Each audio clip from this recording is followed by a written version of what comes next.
आज हम लोग स्टार्ट कर रहे हैं ज्योमेट्री। ठीक है, क्या स्टार्ट कर रहे हैं? ज्योमेट्री। ज्योमेट्री। ठीक है।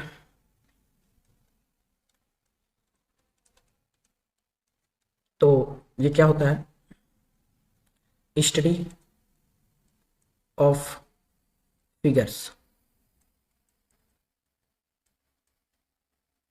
इन अ प्लेन और स्पेस। और स्पेस। ठीक है। तो इसमें सबसे पहले हम लोग बात करेंगे पॉइंट की। ठीक है, पॉइंट की। तो पॉइंट क्या होता है? Zero radius circle. Zero radius circle is known as point. अच्छा, तो जैसे मान लो हमारे पास ये सर्कल है और ये इसका रेडियस है। ठीक है।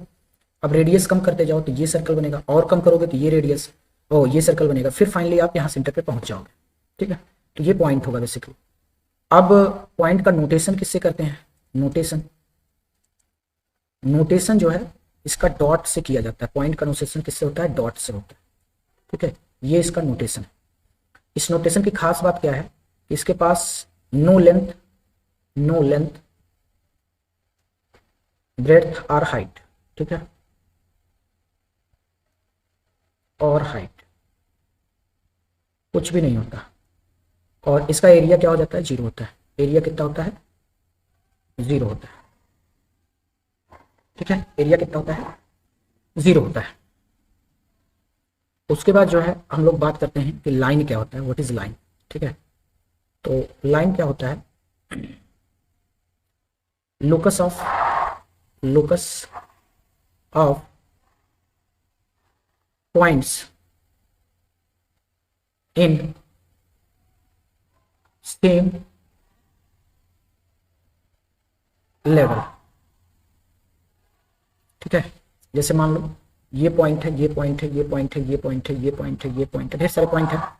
तो लोकस का मतलब होता है पाथ, इनको मिला दो सेम लेवल, मतलब यहाँ पे है तो इसको नहीं मिलाना है, ऊपर नीचे सेम लेवल में होनी चाहिए। ठीक है, तो ये जो मिलता है हमको, ये लाइन कहलाता है। ठीक है। अब इसकी प्रॉपर्टीज क्या होती है? प्रॉपर्टीज, तो इसकी जो पहली प्रॉपर्टी है उसमें क्या है कि it has only length, only length,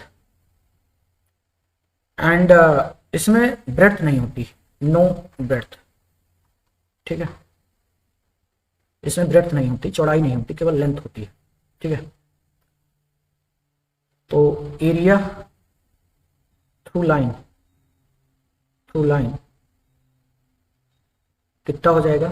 zero, क्योंकि लेंथ मान लो कुछ है एल, ब्रेड्थ जीरो है, तो ये फाइनली कितना आ जाएगा? जीरो आ जाएगा। थर्ड पॉइंट है कि line extends at infinity, at infinity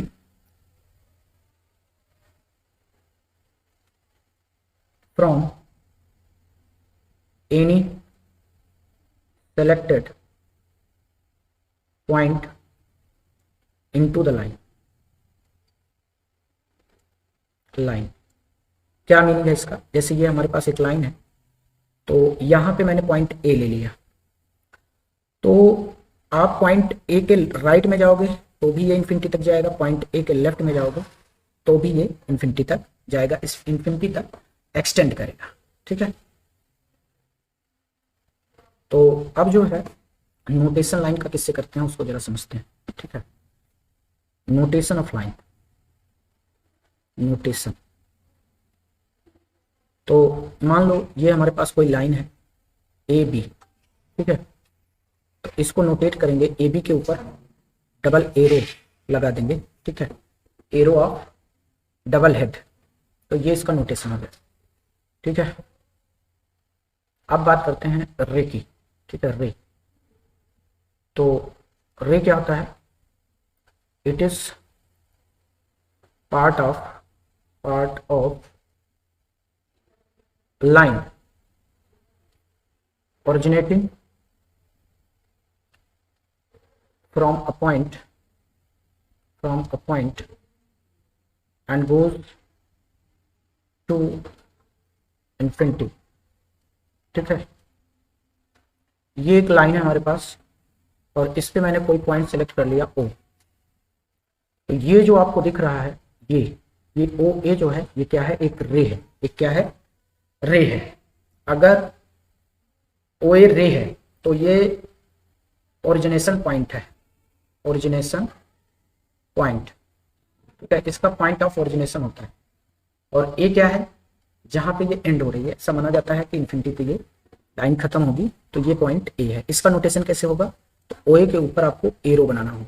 ठीक है, ओ ए के ऊपर क्या बनाना है, एरो बना देना है। तो ये जो है रे का नोटेशन हो जाता है। ठीक है, उसके बाद बात कर लेते हैं लाइन सेगमेंट का। ठीक है, लाइन सेगमेंट। ठीक है, लाइन सेगमेंट क्या होता है, part of line selecting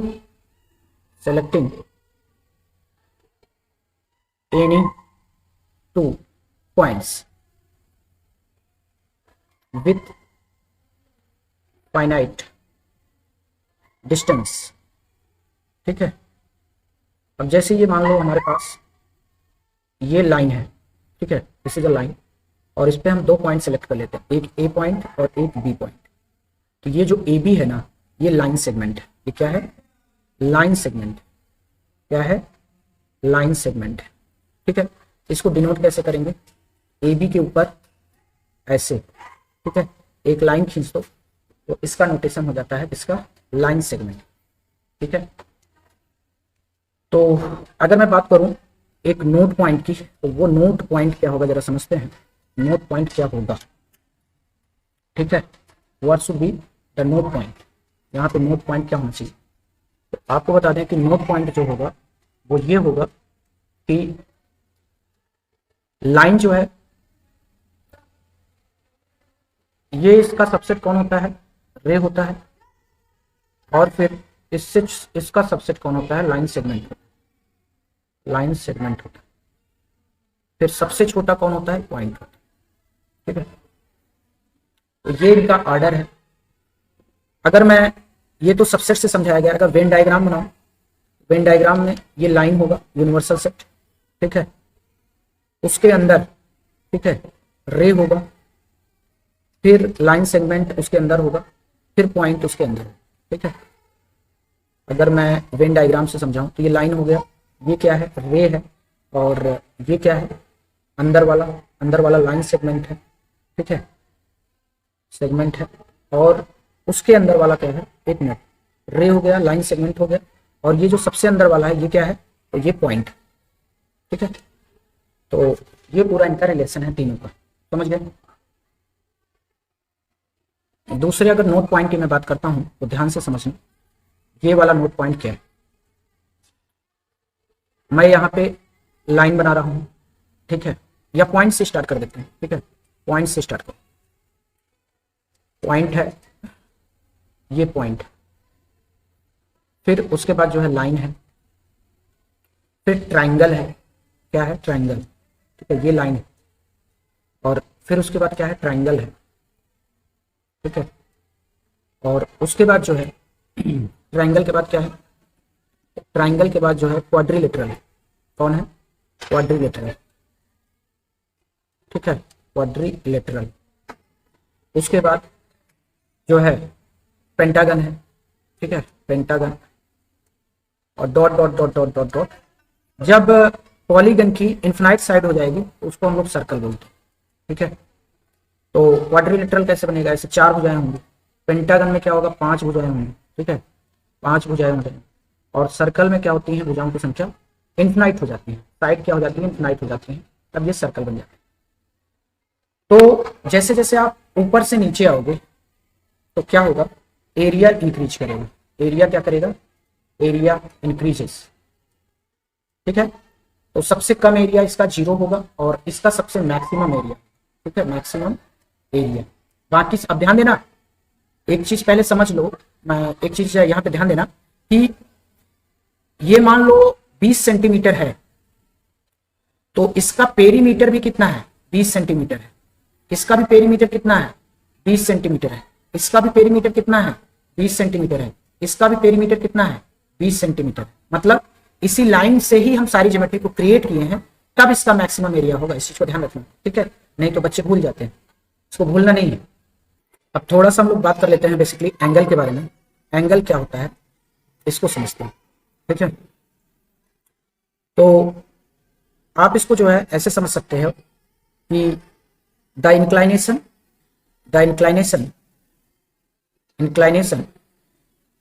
between two rays are line या फिर लाइन सेगमेंट, ठीक है, लाइन सेगमेंट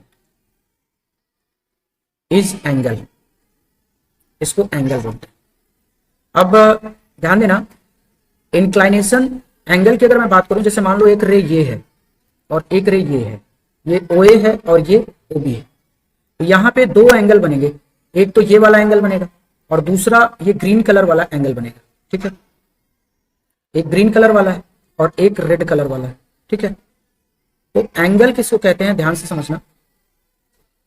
दो टाइप के एंगल है, ठीक है, दो एंगल है। इसको तो ये जो एंगल है इसको बोलेंगे angle between the rays, angle between the rays, ठीक है। और ये क्या होगा, एंगल आउटसाइड द रेज, ठीक है, आउटसाइड द रेज। क्लियर, दो एंगल होंगे हमेशा, एक इनसाइड होगा एक आउटसाइड होगा, ठीक है, एक इनसाइड होगा और एक आउटसाइड होगा। क्लियर। अब हम लोग बात कर लेते हैं टाइप्स ऑफ एंगल की, ठीक है, टाइप्स ऑफ एंगल। तो टाइप्स ऑफ एंगल में एक तो है जीरो एंगल, ठीक है, क्या है, जीरो एंगल। दूसरा है एक्यूट एंगल, नेक्स्ट है राइट एंगल, उसके बाद है ऑब्ट्यूस एंगल, उसके बाद है स्ट्रेट एंगल, उसके बाद है रिफ्लेक्स एंगल, उसके बाद है सर्कुलर एंगल, सर्कुलर एंगल, ठीक है। अब मुद्दा ये है कि सर ये बनते कैसे हैं, ये मुद्दा है हमारे पास मुद्दा क्या है कि जीरो एंगल कब बनेगा। तो ध्यान से समझो, जब दो रेस एक दूसरे के पैरेलल होते हैं, ठीक है, दो रेस, जैसे मान लो ये एक रे है और एक रे ये है, ठीक है, दोनों एक दूसरे के क्या है, पैरेलल है, या फिर दोनों रेस ओवरलैप कर जाएं, एक दूसरे के ऊपर क्या कर जाएं, ओवरलैप कर जाएं, तो इस केस में जो एंगल होगा बेसिकली वो जीरो होगा। ये एंगल कितना हो जाएगा, इसको मैं थीटा कह देता हूं, तो थीटा बराबर कितना हो जाएगा, जीरो होगा। अब देखो, अगर दो रेस के बीच जो एंगल है वो जीरो से थीटा 90 के बीच में हो, मतलब 90 से छोटा हो और जीरो से बड़ा हो, उसको हम लोग एक्यूट एंगल बोलते हैं। राइट एंगल क्या होता है, अगर थीटा जो है दो रेज के बीच में वो 90 हो गया है, तो उसको हम लोग क्या बोलते हैं, राइट एंगल बोलते हैं। ऑब्ट्यूस एंगल क्या होता है, ऑब्ट्यूस में क्या होता है कि थीटा जो है ये वाला हो जाता है और ये 90 से बड़ा होता है और 180 से छोटा होता है, ठीक है। स्ट्रेट एंगल में क्या होता है कि स्ट्रेट एंगल में ये वाला एंगल 180 डिग्री हो जाता है, थीटा कितना हो जाता है, 180 डिग्री। अब रिफ्लेक्स एंगल की बात करें तो अगर थीटा जो है वो ये वाला थीटा है और ये 180 से लेकर, ठीक है, 180 से लेकर 360 के बीच में है, इसको हम लोग बोलते हैं ये रिफ्लेक्स एंगल। और सर्कुलर एंगल क्या होता है, अगर दो रेज है, ठीक है, ये पॉइंट है, ठीक है, ये पॉइंट है और ये वाला एंगल लेते हो, इसको कंप्लीट एंगल बोलते हैं या सर्कुलर एंगल। सर्कुलर एंगल को ही एक नाम और दिया जाता है, इसी को क्या बोलते हैं, कंप्लीट एंगल, ठीक है, कंप्लीट एंगल, ठीक है। ये सर्कुलर एंगल होता है जिसमें पूरा 360 डिग्री कवर हो जाता है। तो थीटा बराबर कितना हो जाता है 360 डिग्री। इसको हम लोग क्या बोलते हैं सर्कुलर एंगल कहते हैं। समझ गए इतनी बात। वो किस चीज की बात करेंगे टाइप्स ऑफ रेज की बात करेंगे। ठीक है टाइप्स ऑफ रेज रेज के टाइप्स की बात कर लेते हैं। ठीक है तो एक है पैरेलल रे। ठीक है पैरेलल रेज। ठीक है एक रे मान लो ये है ओ ए और दूसरा है ओ बी। ठीक है तो दोनों पैरेलल है ओ ए पैरेलल टू बी। ठीक है दोनों आपस में क्या है पैरेलल है। इनके बीच जो एंगल होगा वो जीरो होगा। ठीक है एंगल कितना होगा जीरो होगा। ठीक है एंड ध्यान देना इनके बीच में गैप एग्जिस्ट करेगा। पैरेलल रेज का मतलब होता है कि गैप एग्जिस्ट कर सकता है। ये गैप ठीक है गैप ये जो गैप आपको दिख रहा है ना दो रोज के पीछे ये गैप। तो ये जो गैप है ना ये गैप जीरो से लेकर कहां तक हो सकता है ये जीरो से लेकर इन्फिनाइट तक हो सकता है कोई दिक्कत नहीं है तब भी ये पैरेलल कहलाएंगे। ठीक है अब दूसरा होता है को इंसिडेंट रे। ठीक है क्या होता है को इंसिडेंस रे। ठीक है हिंदी में संपाती रेखा। इफ टू पैरेलल रे have their gap is zero मतलब मान लो एक रे ये है और दूसरी रे ये वाली दोनों के बीच क्या हो गया गैप जीरो हो गया। तो इनको हम लोग जो है एंगल अभी भी जीरो है तो गैप भी क्या हो गया जीरो हो गया और एंगल भी क्या है जीरो। जब गैप यहाँ पे क्या है गैप जो है फाइनाइट है यहाँ पे क्या है गैप फाइनाइट है जीरो से लेकर इनफिनाइट के बीच में कुछ भी हो सकता है। तो उस टाइम पे जो है ये कोइंसिडेंस रे। ठीक है अब अगला है अपोजिट रेज। अपोजिट रेज क्या है अपोजिट रेज अपोजिट रेज तो ध्यान से समझना अपोजिट रेज क्या होते हैं। ठीक है एक रे ये है और दूसरी रे ये है ये दोनों अपोजिट रे क्या है अपोजिट रे। यहां पे क्या है 180 डिग्री का एंगल। ठीक है ये भी अपोजिट रे है ये भी क्या है opposite ray parallel and opposite parallel and opposite. इनके भी बीच ये रे 1 है और ये R2 है। R1 जो है पैरेलल नहीं है एंटी पैरेलल है R2 और इसका मतलब इनके बीच एंगल कितना होगा एंगल जो है 180 डिग्री। अच्छा एक चीज और यहाँ पे डिस्कशन कर लेते हैं एंगल नोट यहाँ डाल देता हूँ। ठीक है नोट एंगल के विषय में नोट ये है कि angle in anti clock sense is positive is taken positive. ठीक है एंड वाइस वर्सा। ठीक है तो ये बात होगी बट यहां पे हम लोग इस चीज को ध्यान रखेंगे पॉजिटिव का मतलब ये है कि 360 में हम लोग उसको सब्सट्रैक्ट नहीं करेंगे। ठीक है 360 में उसको हम लोग सब्सट्रैक्ट नहीं करेंगे एंगल को पॉजिटिव ही बनाए रखेंगे। ठीक है नेगेटिव भी हो सकता है नो प्रॉब्लम बट हम लोग पॉजिटिव भी ले सकते हैं नो प्रॉब्लम। ठीक है अब हम लोग बात करते हैं जो है टाइप्स ऑफ लाइंस की। ठीक है टाइप्स ऑफ लाइंस तो टाइप्स ऑफ लाइंस कितने प्रकार की होती हैं इसको जरा समझते हैं टाइप्स ऑफ लाइंस। ठीक है तो पहली जो है लाइन क्या होती है तो पहला है स्ट्रेट लाइन। पहला क्या है स्ट्रेट लाइन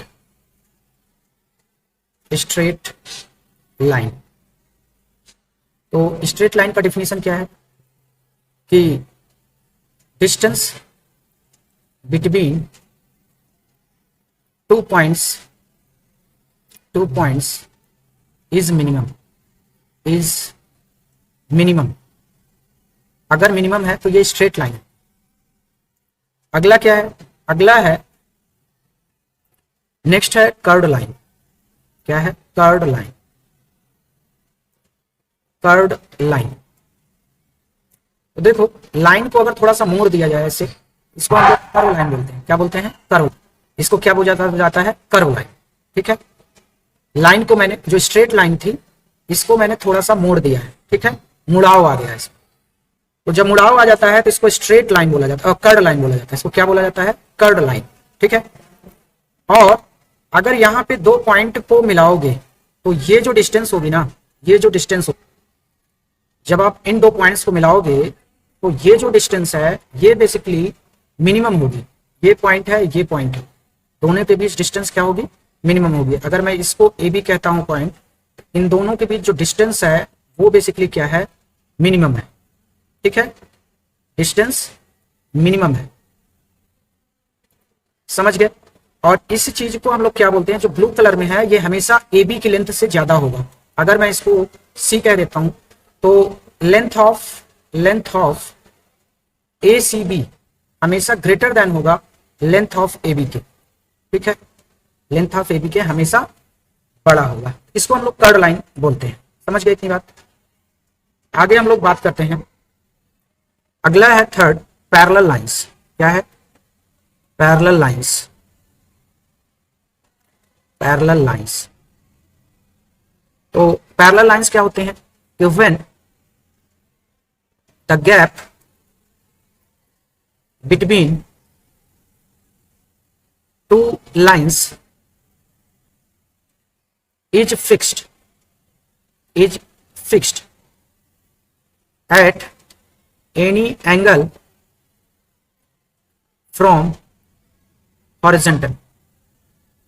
ठीक है, मतलब क्या है? मतलब ये है, ये दो लाइन है, आप इसको अगर पैरेलल कह रहे हैं, ठीक है, तो इनके बीच गैप जो है वो फिक्स होना चाहिए। ये क्या है? गैप है। ये क्या होना चाहिए? फिक्स होना चाहिए। ये गैप जो है ये फिक्स होना चाहिए। अब यहाँ पे हॉरिजॉन्टल से तो 90 डिग्री है ना, यहाँ पर भी 90 है, यहाँ पर भी 90। अगर मान लो दो पैरेलल लाइन है और एंगल जो है कुछ भी है, मान लो ये 30 डिग्री है, ठीक है, और ये भी 30 डिग्री है, तो भी ये जो रेड में आपको दिख रहा है ये डिस्टेंस हमेशा सेम रहेगा, कांस्टेंट रहेगा। तो ये जो है लाइंस पैरेलल कहलाएंगे। एल और एम, यहाँ पर एल और एम दोनों लाइंस क्या है? आपस में पैरेलल है। एल और एम क्या है? दोनों पैरेलल है। क्लियर हुआ? नेक्स्ट है transversal line.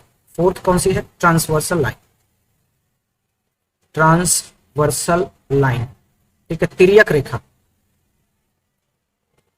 When a line cuts या intersect two or more than two lines, then this line, ध्यान देना, two or more than two lines. एक चीज और यहां पे डालना जरूरी है, एट डिफरेंट पॉइंट्स। ठीक है, तो इसको हम लोग जो है ट्रांसवर्सल रेखा कहते हैं। क्या कहते हैं? ट्रांसवर्सल रेखा कहते हैं। तो मान लो दो लाइन ले लेते हैं, एक लाइन मैंने ये ले लिया L1 और दूसरा लाइन ले लिया मैंने L2। ठीक है, कोई जरूरी नहीं है कि ये पैरेलल हो, ठीक है, ये दो लाइन ले लिया। और चूंकि ये लाइन जो है L3 या L बोल देता हूं, ये इसको दो डिफरेंट पॉइंट पे कट कर रही है। ठीक है, दोनों लाइंस को अलग अलग पॉइंट पे कट कर रही है। तो L जो है क्या कहलाएगी? ट्रांसवर्सल लाइन कहलाएगी। ऐसी लाइन ट्रांसवर्सल लाइन कहलाएगी। ठीक है, पांचवी जो लाइन है वो है intersecting line. Intersecting lines, when two lines are cut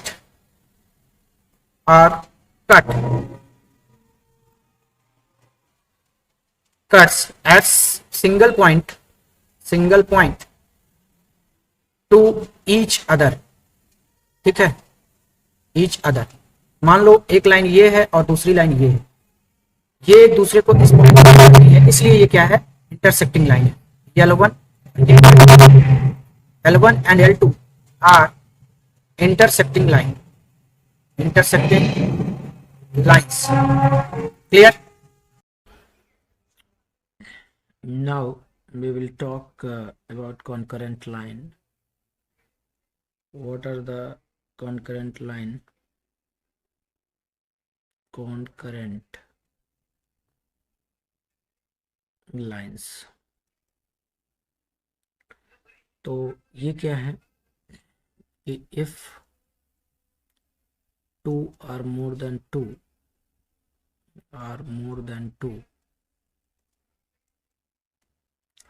lines are passes through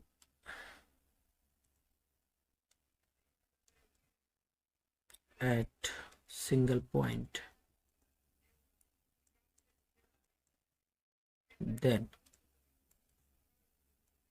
these lines are said to be concurrent lines.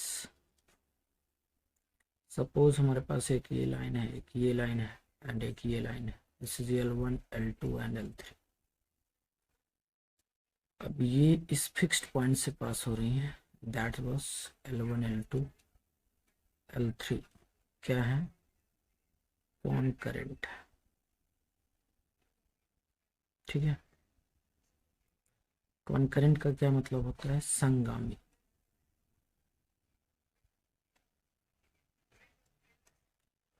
All right, now we will talk about units of angle. ठीक है, units of angle. तो angle का unit जो है degree है। ठीक है, उसके बाद मिनट है, आफ्टर दैट सेकेंड है। What happened? डिग्री है, मिनट है और क्या है? सेकेंड। ठीक है, तो बेसिकली होता क्या है कि अगर मैं बात करूं 1 डिग्री एंगल की, तो 1 डिग्री को कैसे डिफाइन किया गया है, जरा इसको ध्यान से समझना। अगर मैं कहता हूं कि ये राइट एंगल है, राइट एंगल का मतलब ये बेसिकली 90 डिग्री एंगल होता है। ठीक है, तो 90 डिग्री को आपको 90 इक्वल पार्ट्स में डिवाइड करना है। कितने इक्वल पार्ट्स में? 90 इक्वल पार्ट्स में डिवाइड करना है। ठीक है, when right angle is divided into 90 equal parts, 90 equal parts, then one part is 1 degree. ठीक है, तो इसकी ये डिफिनीशन। और 1 मिनट में क्या होता है? 1 डिग्री की बात करें, 1 मिनट में जो है 60 सेकंड होते हैं। ठीक है, और ये वही सेकंड है जो टाइम के होते हैं। ठीक है, ये कोई अलग नहीं है। मतलब ये है कि 60 सेकंड में बेसिकली जो एंगल बनता है वही तो 1 मिनट में एंगल बनेगा। और 1 सेकंड में क्या होता है कि, और 1 सेकंड तो आप जानते ही हो क्या होता है। ठीक है, अगर 1 सेकंड को डिफाइन करना चाहूँगा तो 1 डिग्री में कितना सेकंड होगा, तो आप कहोगे सर 60 मिनट होगा। और 60 इंटू 1 मिनट, इसको ब्रेक कर सकते हो। ध्यान देना, अगर मैं बात करता हूँ x मिनट की, तो ये होता है x मल्टीप्लाइड बाई 1 मिनट। इसको याद रखना, इस फॉर्मूले। तो 60, अब ये पूरा सेकंड में चेंज हो गया। किसमें चेंज हो गया? सेकंड में। तो 3600 सेकंड आएंगे। ठीक है, और इसी को हम लोग लिख सकते हैं 3600 डबल डैश। तो ये 3600 सेकेंड हो जाता है। एंड 1 मिनट में कितना है 60 सेकेंड, यहाँ पे सेकेंड होना चाहिए, ठीक है 60 सेकेंड। अब 1 सेकेंड क्या होता है, अगर 1 सेकेंड को डिफाइन करना चाहो तो ध्यान से समझो कि 1 डिग्री किसके बराबर है 3600 मल्टीप्लाइड बाई 1 सेकेंड। 1 सेकेंड, तो 1 सेकेंड कितना होगा 1/3600 डिग्री, ठीक है। मतलब डिग्री के 1/3600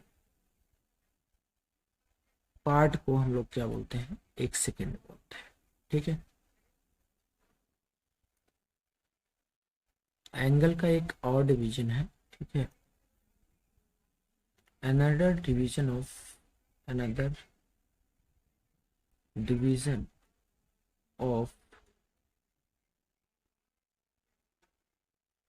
angles यूनिट वाइज, ठीक है। बेसिकली ये यूनिट वाइज हम लोग बात करेंगे। तो एक तो हो गया डिग्री और एक होता है रेडियन एंड थर्ड जो होता है वो है ग्रेड, ठीक है। तो अगर मैं डिग्री की बात करूं तो डिग्री का मतलब क्या होता है पहले ये समझते हैं। डिग्री का मतलब ये होता है कि when right angle divide, right का मतलब 90 divide into 90 parts, 90 equal parts, then one part is 1 degree, is 1 degree, ठीक है। now if I talk about the grade, तो क्या होता है बेसिकली कि ग्रेड जो है इसी राइट एंगल 100 इक्वल पार्ट्स में डिवाइड करता है। तो when right angle is divided into 100 equal parts,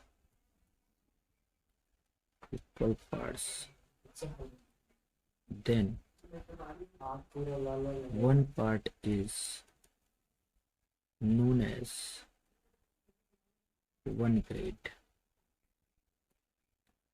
समझ गए? तो मतलब इसको हमें क्या करना है, ये हमारे पास कितना पार्ट है यहाँ पे 90 इक्वल पार्ट्स, ठीक है 90 इक्वल पार्ट्स एंड यहाँ पे क्या है 1 2 dot dot dot 100 equal parts. तो 1 2 3 ऐसे करके आपको ये 100वां पार्ट हो। तो ये बेसिकली एक ग्रेड है, इसका 1 पार्ट क्या है 1 ग्रेड, ठीक है। ऐसे भी पढ़ते हैं 1 ग्रेड एंड इसको क्या पढ़ते हैं, ये जो 1 पार्ट है ये 1 डिग्री है, या तो इसको ऐसे पढ़ते हैं 1 डिग्री, ठीक है। तो ये पूरा definition. Now if I talk about radian, तो अगर मैं बात करूं कि अगर आप जो है एक सर्कल है, suppose this is a circle, ठीक है, सर्कल को इंक्लूड करना पड़ेगा एंड आप जो है यहाँ से यहाँ मूव कर रहे हैं, ठीक है। तो डायमीटर में जब आप इतना एंगल ट्रेवल करते हो तो ये बेसिकली पाई रेडियन के बराबर होता है। इसके बराबर होता है पाई रेडियन। और ये जो पाई रेडियन है आपको पता होगा कि ये बेसिकली किसके बराबर होता है, तो ये बराबर होता है 180 डिग्री के बराबर। क्लियर हुआ? तो मतलब पाई रेडियन जो है किसके बराबर होता है 180 डिग्री के बराबर होता है, ठीक है। Now if I talk about relation among MN degree radian and grade. तो इसमें रिलेशंस क्या होते हैं बेसिकली? तो डिग्री को मैं जो है डी से रिप्रेजेंट कर रहा हूँ, डिग्री को डी से, और रेडियन को आर से रिप्रेजेंट कर रहा हूँ, एंड ग्रेड को जो रिप्रेजेंटेशन है वो जी से कर रहा हूँ। तो basically degree upon 90 equal to grade upon 100 equal to radian upon π/2 होता है। π/2 की जगह यहाँ 2r कर दो, π/2 कर दो, या फिर आप ऐसे कर सकते हो कि d/90 equal to z/100 equal to 2r/5। तो ये आप कर सकते हो। तो ये तो ठीक है, बट आपको कुछ रिलेशन याद रखने हैं कि जैसे एग्जाम्पल के लिए डिग्री बराबर कितना होता है, तो डिग्री को जब भी कन्वर्ट करना है तो मान लो एंगल रेडियन में दिया है, ठीक है, तो 180/π इंटू एंगल किस में दिया होगा, तो ये रेडियन में दिया, ठीक है। और अगर आर को कैलकुलेट करोगे तो π/180 इंटू डी। कुछ एंगल्स बहुत फेमस है, ठीक है, बहुत फेमस है, ठीक है, फेमस एंगल्स। जैसे मैं अगर बात करूँ 30 डिग्री का, तो ये π/6 के बराबर होता है। अगर मैं 45 डिग्री की बात करूँ तो ये π/4 के बराबर होता है। अगर मैं 60 डिग्री की बात करूँ तो ये π/3 के बराबर होता है। अगर मैं 90 डिग्री की बात करूँ तो ये π/2 के बराबर होता है। अगर मैं 120 डिग्री की बात करूँ तो ये 2π/3 के बराबर होता है। अगर मैं 180 डिग्री की बात करूँ तो ये पाई के बराबर होता है। एंड और भी फेमस है, ठीक है, क्या क्या फेमस है जरा देखते हैं। तो अगर मैं बात करूँ तो जैसे फेमस है कि 360 डिग्री जो है ये पाई रेडियन के बराबर है, ठीक है। अब कन्वर्ट करना बड़ा आसान होता है, इससे मैं कुछ प्रैक्टिस ले लेता हूँ, कुछ प्रैक्टिस प्रॉब्लम करते हैं, इससे हमें ये समझ में आएगा कि बेसिकली करना क्या है, ठीक है। एग्जाम्पल्स लेता हूँ, ठीक है। कन्वर्ट क्वेश्चन है, कन्वर्ट 30 डिग्री इंटू रेडियन, ठीक है। तो रेडियन बराबर कितना होता है, तो आप कहोगे सर ये π/180 इंटू डिग्री होता है, तो रेडियन कितना हो जाएगा, π/180 इंटू डिग्री कितना है 30। तो यहाँ से 0 से 0 कैंसिल होगा, 3 × 18 हो जाएगा, आर बराबर कितना आ जाएगा π/6, ठीक है। और भी क्वेश्चन ले लेते हैं, ऐसे मान लो कन्वर्ट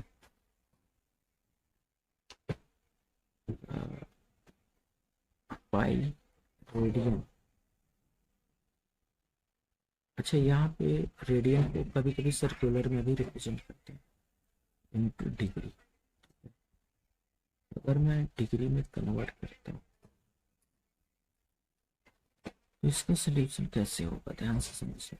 तो मुझे पता है डिग्री बराबर क्या होता है, 180/π इंटू रेडियन होता है। तो 180/π इंटू कितना हो जाएगा पाई, पाई से पाई हो जाएगा कैंसिल, तो डिग्री बराबर कितना आ जाएगा 180। तो मतलब पाई जो है रेडियन में इक्विवेलेंट होता है 180 डिग्री के,